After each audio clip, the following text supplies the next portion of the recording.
All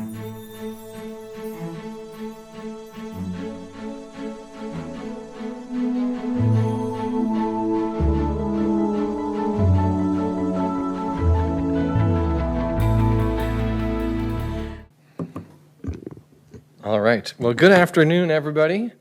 My name is Peter Garlock. I think most people in the room here I know. I'm the Executive Director of the Iowa City Foreign Relations Council.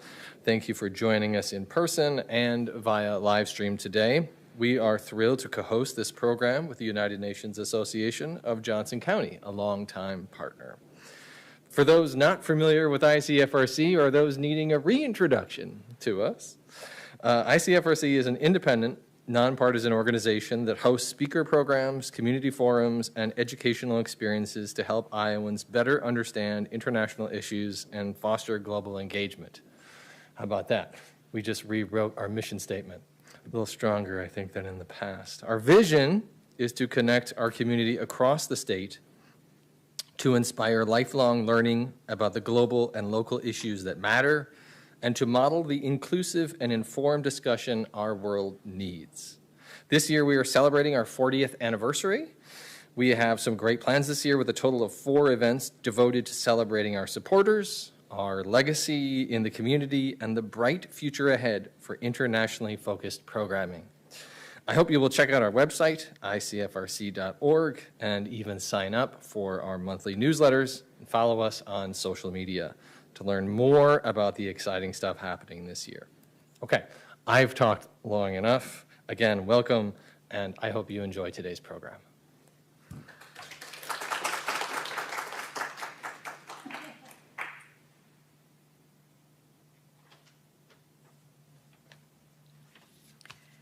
Today, as you know, October 24th is UN Day, the day in 1945 when the United Nations was voted into being by the majority of member nations and by the 5 members of the Security Council, all ratifying the agreed-upon charter.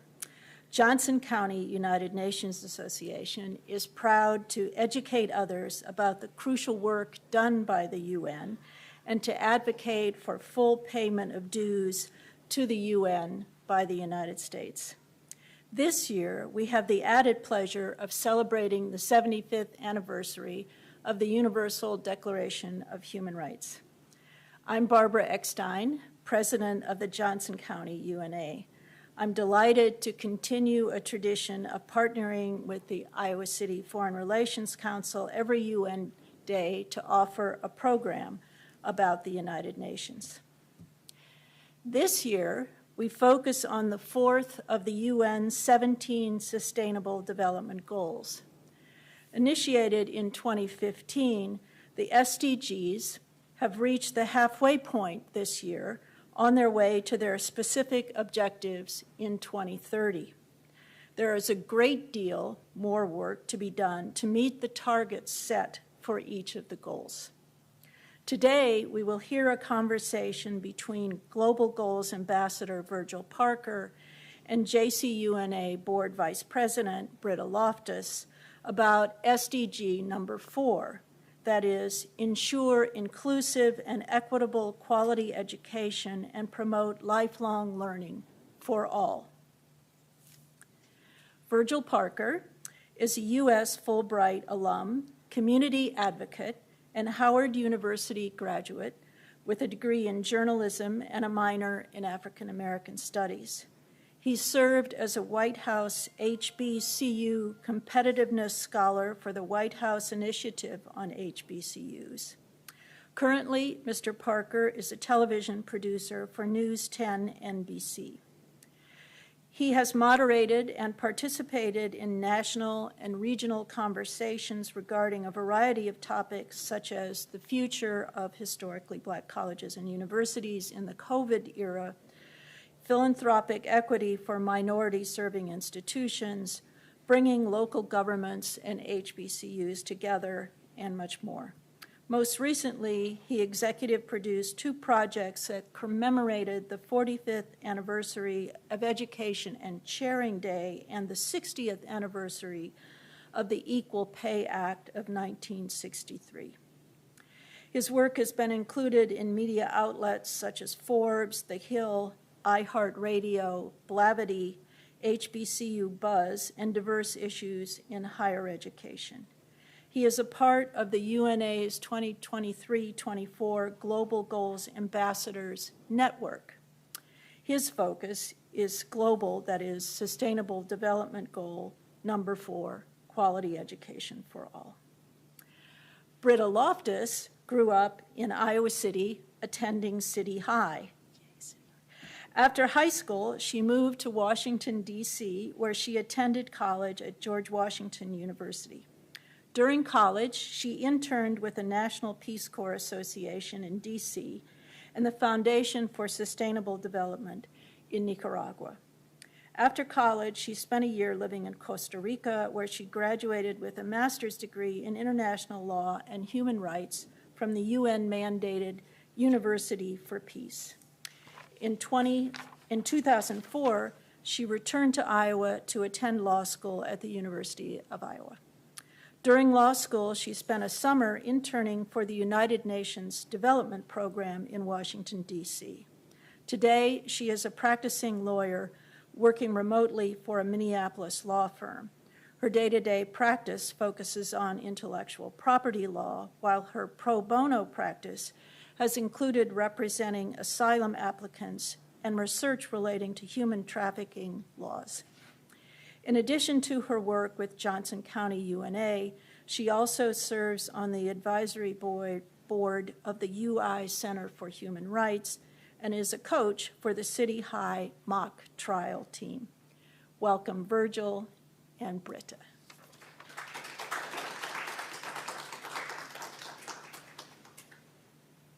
I love hearing your story, Britta. Thank you. Absolutely. There we go. Perfect.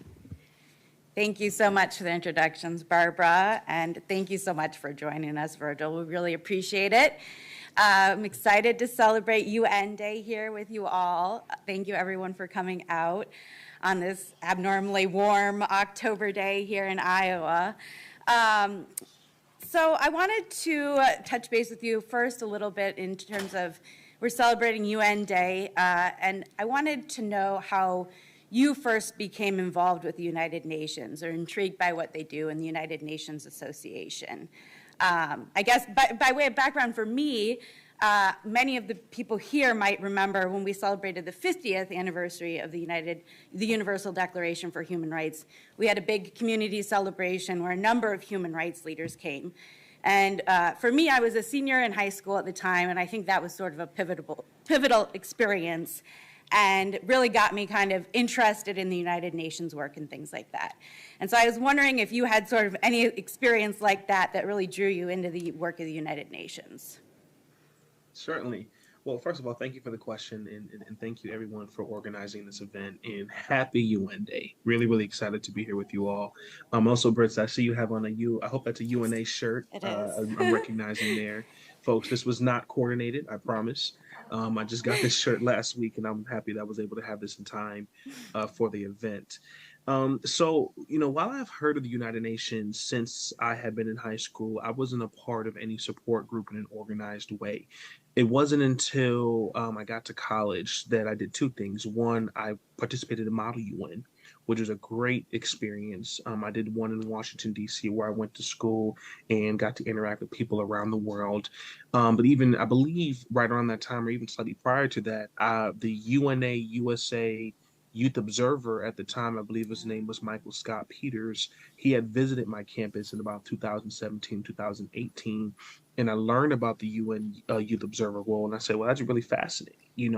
I think youth should absolutely be on the front line on dealing with situations, advocating, and, being a part of this policy discussions, global policy discussions on how to shape the challenges in the world. So the fact that me as a youth member could create a chapter, join a chapter in my city or on my college campus, or encourage high school students to join the UNA USA.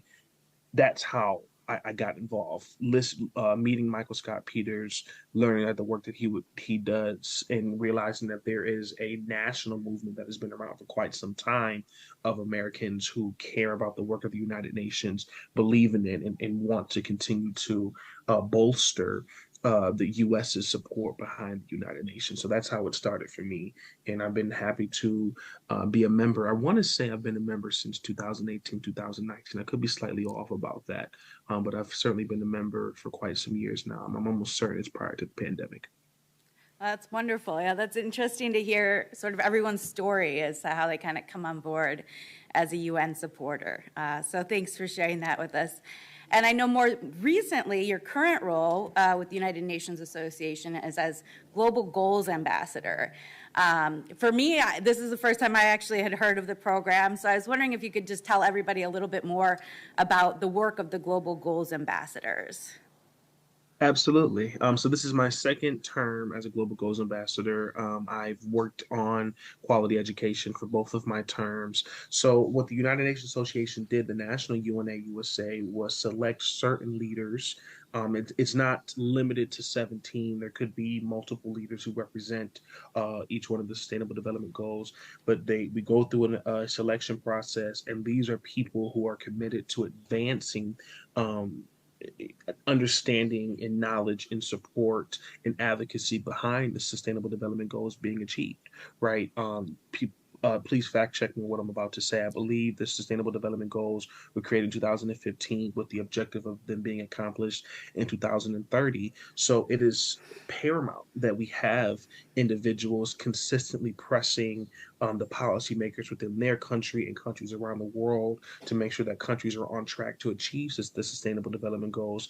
And we've actually had world leaders come out and say, because of the pandemic, we have regressed substantially, right? And people have questioned the idea is if 2030 is still achievable. We hope that we can still achieve our outcome over the next 7 years. But I believe for example, with abject poverty alone, with extreme poverty, I believe we've regressed years of progress, and we are still facing climate and environmental challenges. So as Global Goals Ambassadors, we apply to the Sustainable Development Goal that we feel that we're most passionate about and we connect the most to. Education has been important to me since I was a child. I've had different types of education. For public school education, I've been privileged to have private school education, with support of financial aid. And what got me focused on education was seeing the difference between my peers who are in the public school education system here in Rochester, New York, which unfortunately over the years has known to be poor in certain circumstances, and seeing my peers in the private school setting and realizing, well, your wealth, unfortunately, it has become a determinant of your quality and has become a determinant of your access to quality education. And people at the same age level in the public school and the private school, in some instances, not across the board, are not on the same level. Yet we are still taking standardized tests, and we are still assessed on the same level when going into post-secondary education opportunities. So I said there is a very apparent and very necessary need to address a challenge here. So I said I got to commit to trying to fight for education, structured or unstructured, and making sure that people have access to quality education. Absolutely, and thank you for serving that role. We all are really appreciative of your work and the work of the other Global Goals Ambassadors. And you talked a little bit about the goal of quality education, and kind of within that goal there's more or less sub-goals. And one of the sub-goals is the ensuring that all girls and boys complete free primary and secondary schooling by 2023, which is such a lofty goal, and we've talked about that sort of deadline kind of fast approaching here. I know in my own travels I've seen in terms of the primary level, the access to education at the primary level can be difficult for families that have very little. For example, when I was in Nicaragua, a lot of families didn't send their kids to school simply because they couldn't afford the school uniforms, or the trip to school was just too far to walk, there's no busing, that kind of thing. And then my family was just in Tanzania this summer, and we visited a village where a lot of times they weren't sending the girls to school, mostly because they needed the girls to stay at home and help with the home. There was just too much work to be done. So they had to decide who gets to go to school, and they sent the boys. And in terms of that goal of the primary school, in your work as Global Goals Ambassador, how are you hoping to help make progress or raise awareness toward that goal? Thank you for this question. And first of all, I have to apologize to you, realizing that as your guest, I didn't do something that I should have prior to this meeting. I didn't send the most recent project I did with UNA USA, which came out on October 11th. But what we celebrated by doing a commemorative video for International Day of the Girl Child. And if people aren't aware, for International Day of the Girl Child, it's an opportunity to take a global perspective around the world of what young girls are experiencing, amplifying their voices and discussing solutions to their challenges. I can absolutely send the video after this conversation if you would like to see it, but for the sake of the audience, I can explain, we were able to partner with the U.S. Chamber of Commerce Foundation to talk about what American businesses can do to better improve the outcomes, a variety of outcomes, including education for young girls, partnered with the Girl Scouts, we partnered with the Jimmy Carter Foundation, the President Jimmy Carter Center, these entities who care about what is the climate of the world and how can we bridge the gap between some very visible differences. So, part of my responsibility, what I've taken on is, again, as I was describing right before we started this formal discussion, is creating those productions or those videos or creating that content that can be shared online, reach masses of people, partner with organizations and entity and leverage their particular audience to say, hey, we have a global issue with gender equality at all age ranges. Here are some ideas of what we can do about it, right? And of course, you can't resolve some of these daunting challenges in a 5.5-minute video, but what it, at the very least it can do, you never know who you can reach. It can get policymakers thinking, okay, maybe this challenge exists within my particular region. Maybe I can reach out to an influential individual, be it a politician or a company, and create a solution with them. Right? It can just get the idea of a need to resolve an issue on a person's radar. That's my goal as a Global Goals Ambassador, creating that content that's bite-sized, that's consumable, that can reach any individual, right? And they can feel a sense to motivate themselves and to help out and see how they can be invested. Because, and I know you're going to ask me this question later, but I won't speak to it now, but across different sectors, from private to nonprofit to public, there are ways that you can get involved as a civilian. And the last thing I'll say is, coming to learn, and please fact check me on everything I say, including the statistic I'm about to give, but according to UNICEF, I believe there's about 130 million girls out of school across the world. In America, in certain states, it could be federally, particularly in certain states, if a parent doesn't send their child to school, if you miss a certain amount of days, you can be legally held accountable for truancy, right? I believe there's 135 million boys out of school across the world. We can't take that for granted just because our educational system may be more advanced in other countries, realizing that there are people around the world who are out of school, and it has an impact on us, particularly in countries where we consider it as allies. So that's what I do from the point of advocacy. Absolutely. And I think that sort of touches on another one of the sort of sub-goals that I was going to mention, but there's the sub-goal of aiming to provide equal access to affordable education. And I think that that's something that, in terms of speaking to the Day of the Girl and that kind of thing, ensuring equal access. And another sort of sub-goal within the goal of quality education focuses on higher education. I know when we talk about education, a lot of us do focus on sort of the primary education, and there's so much work to be done there, absolutely. But another part of the goal is achieving universal access to quality higher education. which is also a very lofty goal. And you're a graduate of Howard University, and you've spoken on the future of historically Black colleges and universities, or HBCUs. Do you believe that HBCUs can play a role in achieving the Sustainable Development Goal of quality education?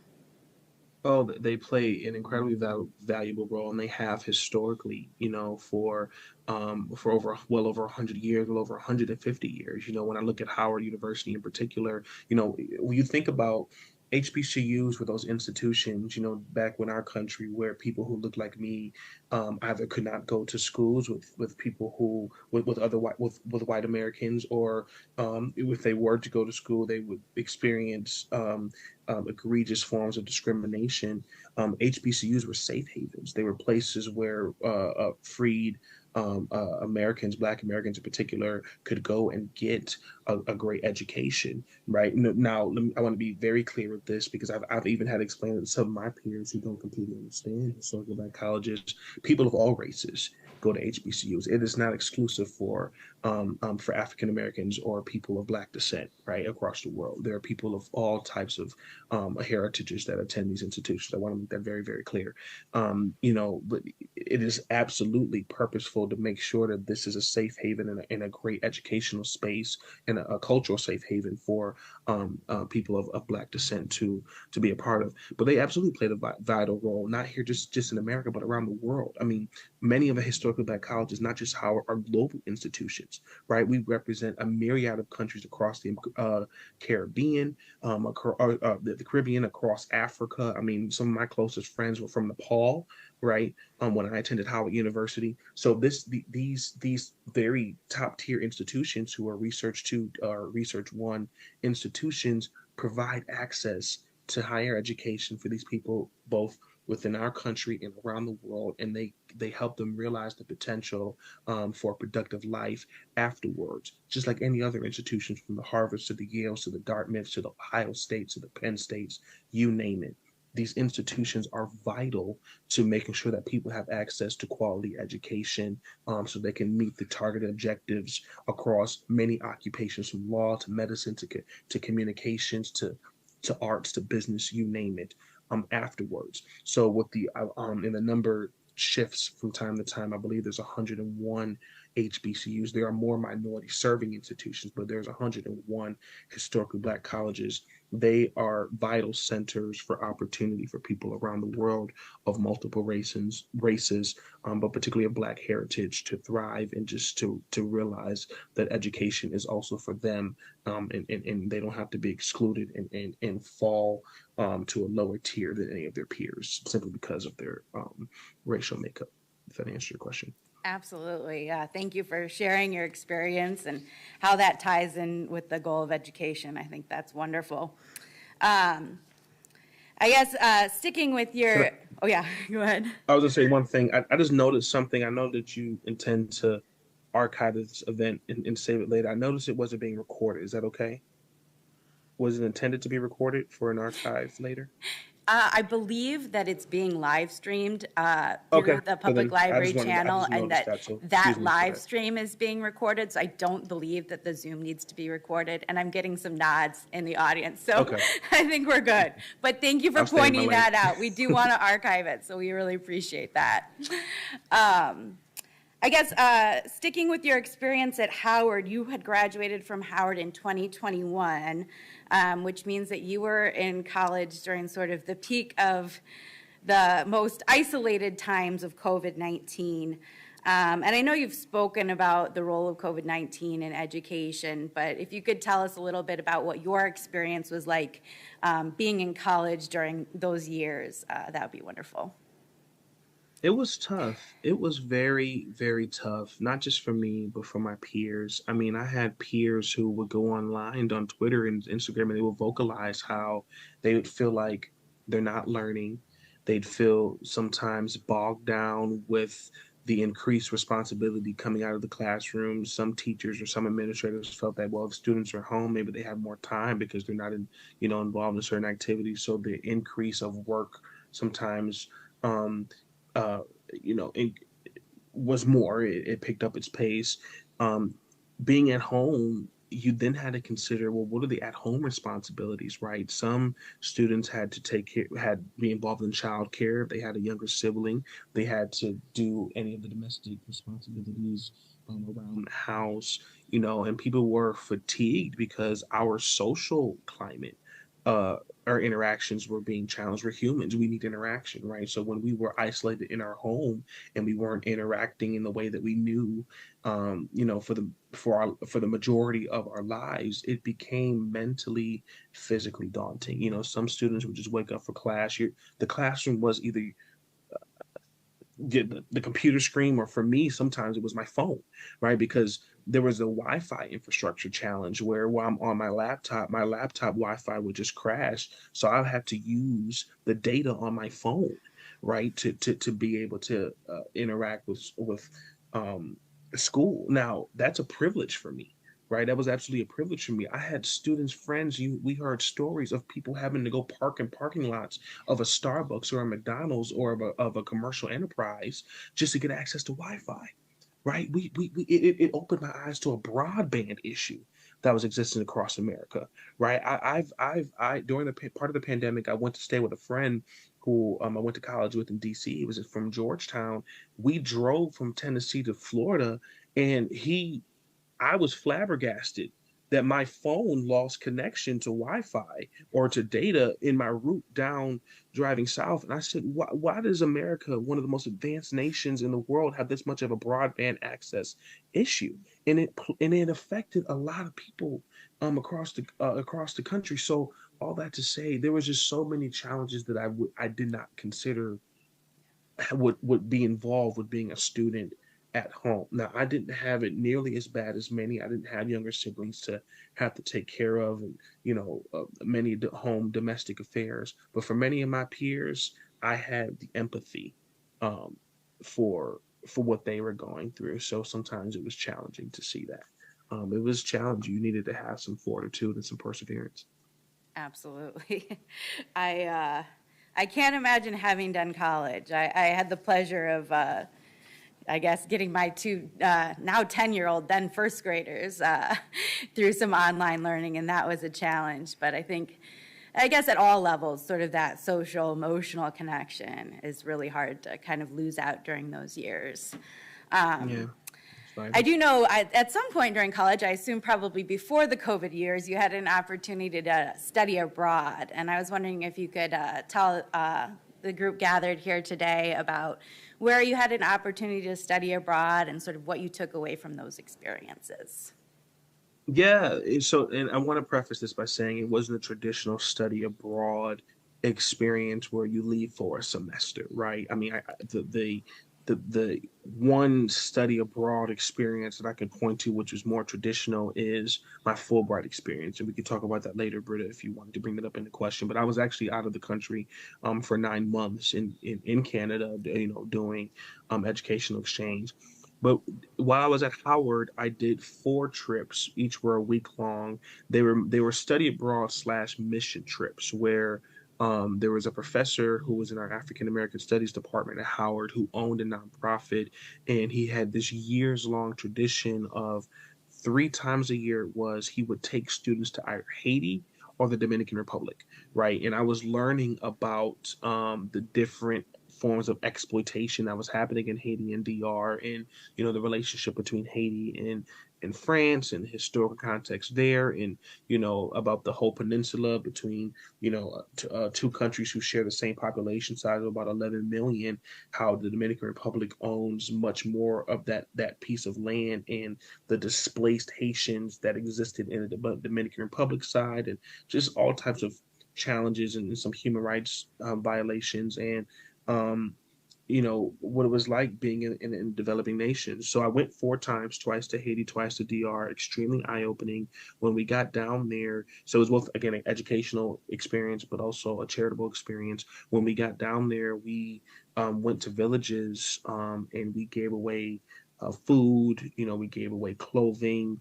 My professor at the time, I'm not sure where the case sits now, but I believe he had a legal case in the International Criminal Court advocating for displaced Haitians who were literally, if I remember correctly, were not being claimed by the Haitian government or the Dominican Republic government, but they were residing in the Dominican Republic land. Again, something that we as Americans often take for granted.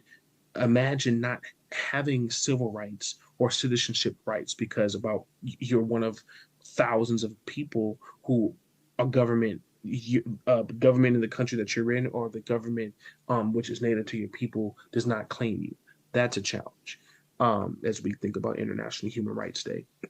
So what we did with those communities, one or two of the trips you went down there for, we helped them fill out forms and applications and took pictures of them so that we can document who they were, right? And I believe my professor shared those assets with the International Criminal Court. It's been a couple of years, so I'm a little foggy with that. And even in that trip, he helped set up a medical clinic in the village so that they can have access to medical supplies. He helped bring some resources to a local school. That was all important. It was one of the best educational experiences. Again, each trip was only a week long, but it was very eye-opening to the privileges that I had as an individual, even though I don't come from a well-resourced background or as resourced as others. But that kind of what got me on my voyage and focus on trying to help individuals and create different forms of empowerment. Absolutely, and that sounds like an incredible experience. And you did mention your experience as a Fulbright scholar. I know that's one of your many impressive accomplishments. And you were based in Canada, it sounds like, for 9 months, which is a long time to be out of the country at that age. And your work as a Fulbright scholar was working to diversify U.S.-Canada trade and growing cross-border social responsibility between the U.S. and Canada. And I was wondering if that work in sort of the trade element had anything to do with the work that you're doing now in education. Did you see some intersectionality there in terms of the goal that you're working on now? Well, great question. So education, and I want to make this clear, some people, I should have prefaced our entire conversation here by saying, I am not a public policy expert, not a public policy expert on education or any topic, but, I'm always happy to speak about my perspective. It is my opinion that education and focus on educational policy does not have to just come around structured education. Whenever you are ignorant to any kind of knowledge and there are ways to help inform you, I feel like that those educational experiences are vital. So part of my focus was during my Fulbright was getting American companies who had no idea that what the USMCA trade agreement was that just came about in 2021, I believe, July 1st. They had no idea what NAFTA was, which was its predecessor. They had no idea that they can trade with Canada and that could be an entirely additional market for opportunity. It was my hope to educate those folks and let them know, yes, this trade is an opportunity. But even for the companies American companies who had already engaged in Canada, some of them smaller ones who are experiencing challenges. Now, let me be clear with you. U.S.-Canada is the largest, if not one of the largest trade relationships that we have in the world. So there are plenty of companies who take advantage of it. But I was worried about the little guys, right? The smaller businesses, medium market businesses that were owned by women, that were owned by minorities who may not participate in the trade and experience a sufficient or fair amount of the revenue. Informing those folks, engaging those folks, in my opinion, was a vital form of education. But some of the discussions I had with some of the practitioners in the policy side or in the advocacy side, they would say, I was in Windsor, Ontario. I could see Detroit from where I was living. I spoke to people in Detroit who would say that they would talk to business folks who would rather go from Detroit to Grand Rapids versus going 20 minutes or even maybe less about that time from Detroit to Windsor to participate in trade because they just didn't understand the complexities of trade with a foreign country. I mean, they would travel well out of their way when there was an entire market of just minutes across a bridge, right? That in a sense is important education. While it may not be structured, that is important education. And the last thing I'll say, at the University of Windsor, there was a center that focused on trade, and I'm pretty certain they offered a certificate program where businesses could enroll to better understand how to participate in trade opportunities. So that is of a more structured education. But yes, I made it my part to help inform businesses as I was engaged in this form of research. Thanks for telling us about that experience. I always think it's fascinating to hear about the work of the Fulbright Scholars, and that seems like a particularly interesting area to be working in for those 9 months in Canada. You mentioned sort of the education being a lifelong process, not necessarily, something that we need to put in these buckets of primary school or higher education and that kind of thing. And I know in your work as a journalist, one of the things that you talked with us a little bit about before the program began was using journalism as a way to educate the public about the United Nations and things like that. And I was wondering if you could tell us a little bit about how your work as Global Goals Ambassador in the area of education can kind of tie into your work as a journalist. Oh, certainly. I mean, admittedly, I changed my major several times in college. I went to college in 2015 thinking I wanted to be an investment banker, but there were different plans for me. I'm a man of faith. I say God had different plans for me. I ended up in communications, but it was the best place for me. Being an effective communicator is vital to any profession you be a part of, right? But particularly with journalism, we are watchdogs for the public. Right, we watch the government, we watch for the people, we watch the private sector, nonprofit, what have you. When there are issues or injustices or dilemmas that need to be reported, we talk about that. Informing people is vital. I mean, we wouldn't know what's happening in over in the Middle East right now if it wasn't for journalism. We wouldn't know what's happening in Ukraine right now had it not been for journalism. I mean, most people get some form of news, whether it's turning on a television or going on social media or picking up the paper. News is vital, right? So where does news play a role in my role as a Global Goals Ambassador? When we recognize that there are 130 million girls out of school or 135 million boys out of school. Again, please fact check those numbers. It is up to journalists to document what are governments doing to respond to those issues. Talk to the government leaders. How are they addressing it? What are their policy plans? What are their diplomacy plans? Because international exchange is so vital. Fulbright is an example of that. If you don't have the educational infrastructure to allow your civilians to thrive within your country, well, then how are you leveraging diplomacy and international relations with other countries to get your children or college students to immerse themselves in other educational experiences? It's up to reporters who do those in-depth investigative journalism to talk about that and be the watchdog for the public and communicate about many forms of human rights injustices. But I leverage that opportunity to do the research and, again, to be the watchdog for education dilemmas that are happening around the world. Absolutely.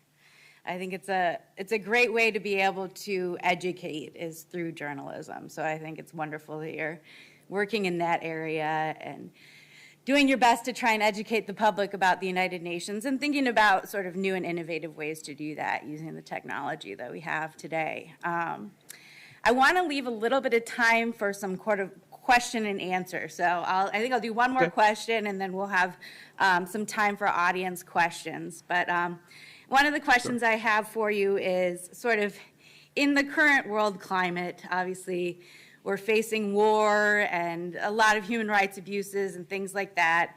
And on this UN Day, obviously the UN was formed with the goal of ending the scourge of war and attaining these universal human rights, big principles. And I know in sort of today's climate, it's easy to feel a little helpless. And I was wondering what you would tell people who are sort of skeptical about the attainability of the goal of quality education. If you have some hope to offer the group. I think anything truly is possible. I really do. I mean, even in response, you mentioned the wars, even in response to what's happening in the Middle East and Ukraine and other conflict that happens around the world, you have people who step up and care and advocate for an increase of aid, advocate for support.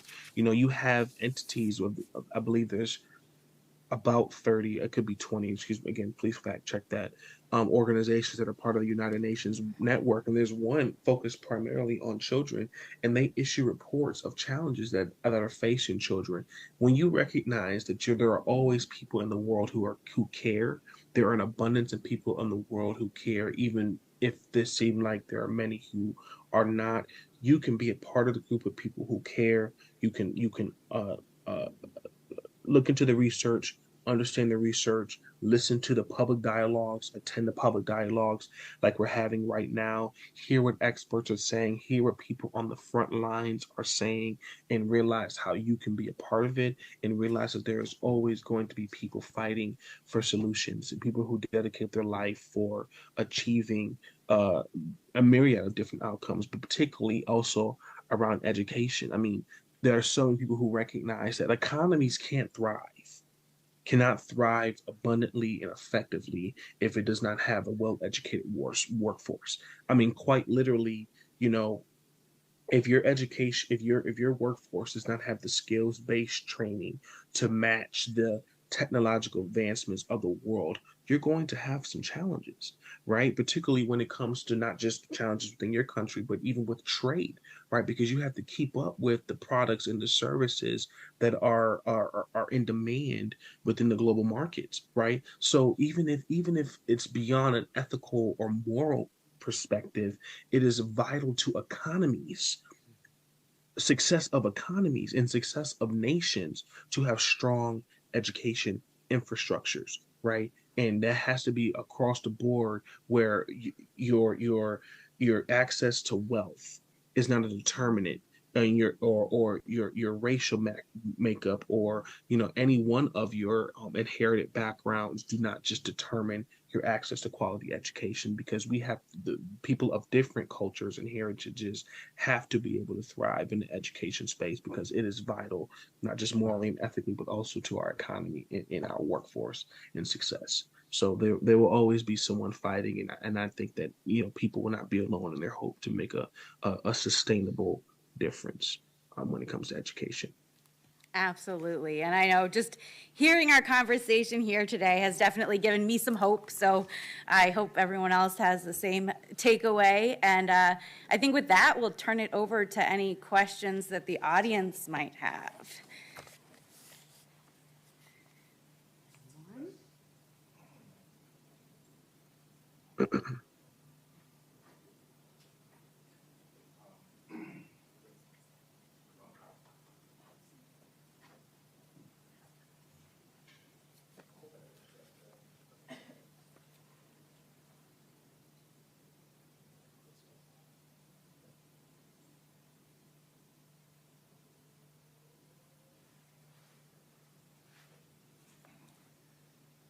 Berta, thank you for the questions. I really enjoyed them. Thank I thought they were great. Thank you so much for your answers to all the questions. And I just piqued curiosity on the relationship between journalism and education, and you're putting journalism as a watchdog, generally, and the plight of children, especially in developing countries, and that are stricken with a lot of crisis. And I find out that there seems to be some kind of negligence, if I may say, on the side of publicizing what is happening in countries, for example, like Sudan. Very few people know what is happening in Sudan now and what is the plight of children. And the focus seems to be, with journalism, the focus seems to be in the areas of political interest for the United States. On this UN Day, I want you to just tell me about what the role, or if you think that journalists are playing the role they should play in educating the world and being those watchdogs, especially in crisis-torn areas where children are greatly affected. Thank you for that question. And I missed your name, sir. What was your name? Did he say his name? The microphone gave out in the beginning. Yeah, my name is Sunday. Sunday, thank you so much for that question. Particularly in response to the war that's happening right now in the Middle East. people have spoken out about, again, it's just their opinions. People have spoken out about Western journalism and media, displaying much propaganda. People have spoken out about the biased, um, the biased coverage of the war, even in my local news stations. People say we cover too much of the perspective of Israel. Then people say we cover too much of the perspective of Palestine. We cover too much of the perspective of Russia, Ukraine, what have you. Um, I believe it is important, and I can just speak holistically. It is important to have objective journalism.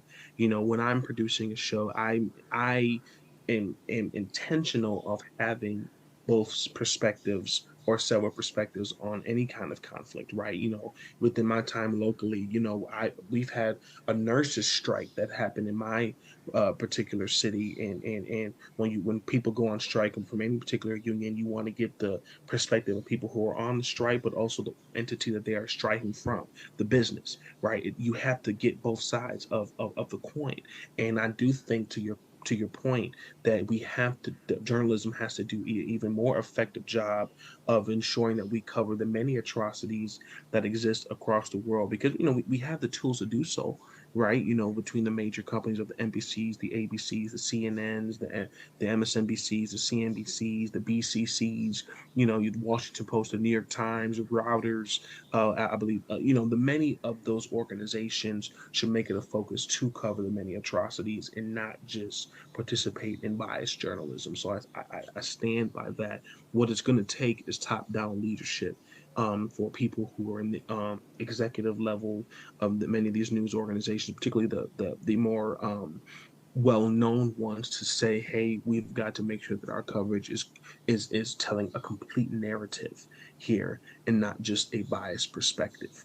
That's partially what it's going to take, and also from even the anchors and the journalists who have the influence of these significant followings on these online mediums, to speak up the chain and out to the people, us as consumers, to say, hey, let's also cover the other perspective of what people are experiencing, and that's in any situation, not just in conflict. I hope that answers your question.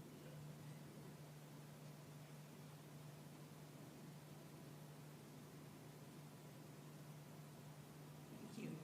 My question is, I heard back around the 2000 election that Americans can only handle 3 types of information or 3 pieces of information at once.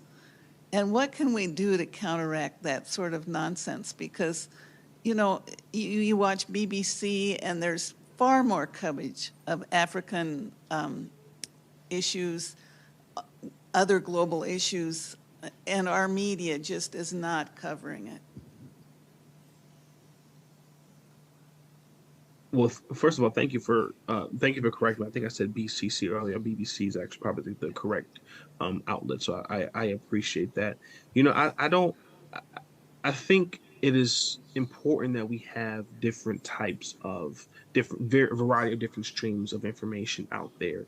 There's 2 pros and cons to it. One, you again have more varying perspectives, where as a consumer we can collect the different types of information that are out there. Hopefully that they're all accurate, but they just present different perspectives, and we can gain a deeper understanding of any particular topic, right? When you have one stream information, or you have limited information, you may not know what kind of information you are missing. So it's important to have, again, different sources of information.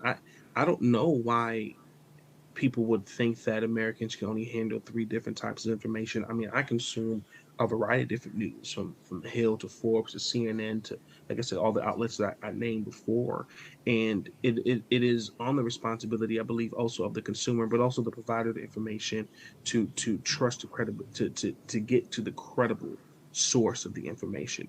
Now, it makes it tough. I've had a friend who, the same friend who I was with in Tennessee for quite some time, telling me that he struggles with trusting journalism, because he will turn on CNN or Fox News, and he can see totally different perspectives on the same topic, and he will see journalists who give their opinion, which is very dangerous to editorialize in journalism. So it's hard for him to decipher. So he understands it must be hard for others to decipher. That I don't have the solution to, of how you can trust the credibility of some sources, or how you dictate what's opinion versus what is fact. It used to be, if you had the blue check mark, and you are verified on some of these social media outlets, and you can trust, okay, this is likely credible information. This is information I can trust and I can go with. But now, particularly on X, you can pay for the blue check mark, right? I'm sure there's other uh, methods that have been spoken about to bring up that level of verification. But still, we are in an ever-changing society, so it's like, well, how do I get the correct information? Even right now, we're seeing it transpire in the conflict in the Middle East. So I stand by, I double down that you have to trust multiple sources of news. As a consumer, you can always write to a particular outlet and say, hey, I think that you should cover additional perspectives. We have many consumers in my market who write to us. So with the BBC, if you feel like they're covering too much of a particular region of the world or not enough of it, it is upon us as consumers. They respond to what our interests, to inform them about that. And say, hey, I would like an additional perspective, a credible perspective on said topic. And then it's going to take practice to try to understand what information is credible and which is opinion, and which is uncredible, because there is a deciphered difference.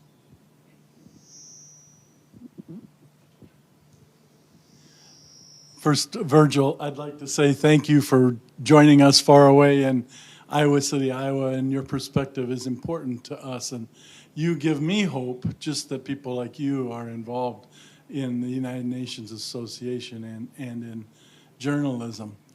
Someone who's had a long perspective, and as a teacher, even teaching about the United Nations and the Millennium Development Goals from 2000 to 2015, it gave great pride that we made so much progress in that 15-year period, especially regarding poverty, cutting it roughly in half, some diseases, malaria, tuberculosis, polio, girls' education, big progress in that 15 years. But I'm sorry to say that since then, with the Sustainable Development Goals, 2015, now we only have 7 years left to 2030, we are going backwards on many of those items that I already mentioned. So it's maybe possibly due to climate change inflicting poverty on so many countries. It's due to the drought and war in the Horn of Africa, as talked about earlier. It's due to the pandemic, which we've experienced. It was almost, it's been over 100 years since then. But whatever the causes, we are going backwards. So my question to you is, what should be our hope in order to turn this thing around? Thank God for the United Nations, that someone is trying to think about these things. But where should our hope lie in the Sustainable Development Goals for the future? Well, I love this question, and I'm going to tie my response into a question I don't think Britta was able to ask, but it's about the U.S.'s support in supporting the United Nations. First of all, it's about, I believe there's 193, please also fact check me on this, I believe there's 193 member states of the UN, but the U.S. Is obviously one of the chartering members, and I believe one of the 5 permanent members of the UN Council. We have got, in order for the work around the Sustainable Development Goals to thrive, to catch up, and to stay on track by 2030, our hope is to continue to support the United Nations from the position of our country, right? Or all the member states, particularly here in the U.S. We have a significant amount of influence in the United Nations, as many of you understand. Again, fact check me on these figures, but I believe I read that according to the Council of Foreign Relations, in 2021 alone, we gave the United Nations $12 billion. That was about a fifth, I believe. Again, fact check me. That was about a fifth, I believe, of their funding. Right? That funding is vital to achieve all the peacemaking and prosperity that is essential to the United Nations to thrive. So what we can do as individuals to increase our hope is reaching out to our elected officials in Congress, right? Call to action to our elected officials in Congress and saying, hey, we need to at least stay on par with our support for the United Nations. Maybe we increase the support for the United Nations because they need the resources to continue their investment in their advocacy and their work around infrastructure building to achieve the Sustainable Development Goals, even if they don't get achieved by 2030. Right? Even if they're not achieved by 2030, whatever our new timeline is to be, and I'm not saying that's not achievable, we have to remain on track by giving support and resources.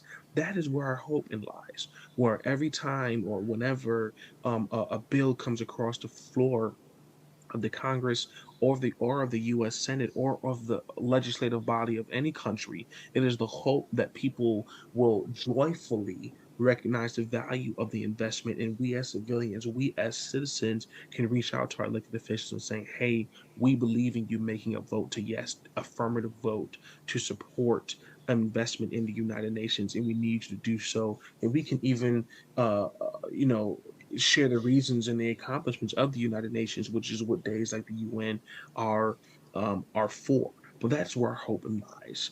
Reaching out to our influential leaders, seeing them take action, seeing that action lead to the United Nations, and seeing the United Nations innovatively and abundantly continue to work around the Sustainable Development Goals.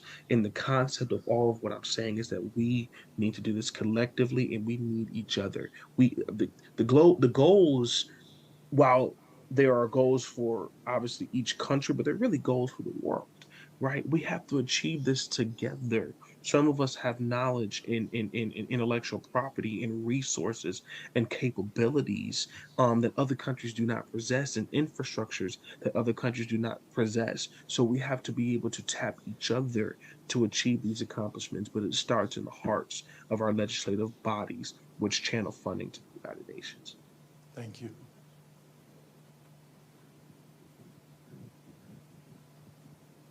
Hello, my name is Bijou Maliabo, and I think you've answered most of the question that I came with here. And as a journalist, personally, I don't trust sources from journalists because there's too many news everywhere that give anxiety and no word. I just have one question. Maybe you responded. I came late. I apologize. Have you traveled outside of the United States to any country in Africa to visit this country? I'm actually originally from Congo, and if you know, Congo has been in war since 1996, and a lot of children have died, still die. Sorry, I'm emotional all the time when I speak about this, but have you either visited personally this country to see and feel the pain of these people, or the people, that's what they're going through for covering this country, any country outside of the United States? Yes, so I have not yet been to the motherland. I would love to get to Africa soon. I have been to the Caribbean. What I spoke to before you probably arrived is I've been to Haiti and the Dominican Republic. And within those developing nations, I have seen what poverty looks like, what, abject poverty looks like, what, a under-resourced infrastructure can look like within particular countries. And, I've spoken to the people who still have love and pride. I will say definitively Haiti is the most, if not one of the most beautiful countries I have ever been to in my life. It was amazing. I've been twice, been to the Dominican Republic twice. I absolutely enjoyed both of the experience. But the purpose of my trip, I'll say very briefly, was a mission trip, as well, in addition to a study abroad experience, but a mission trip where we gave resources to people in Haiti or in Dominican Republic who were displaced or who needed support. And I saw the conditions of their lifestyle, and I recognized that there is a need for channeling resources to countries who have particular challenges, and to help invest those resources and purpose those resources in an effective and progressive and sustainable way. I have been able to go to the Caribbean, but I do want to make it to Africa to get that experience as well. All right. Well, I think that sort of brings us to the end of our time here today. We really appreciate you. If anyone can give a round of applause to Virgil for your time.